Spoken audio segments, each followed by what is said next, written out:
What's good, you guys? As you can see, I'm giving you guys a visual of what it's like in Brooklyn right now.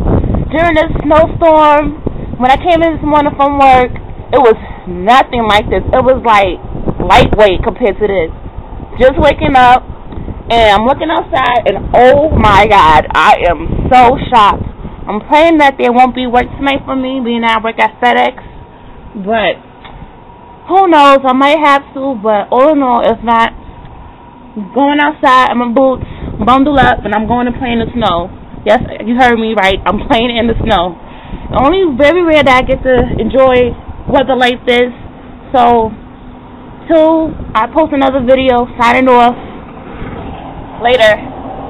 Damn, look at all the snow, like, good Lord.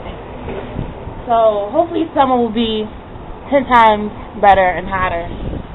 Later.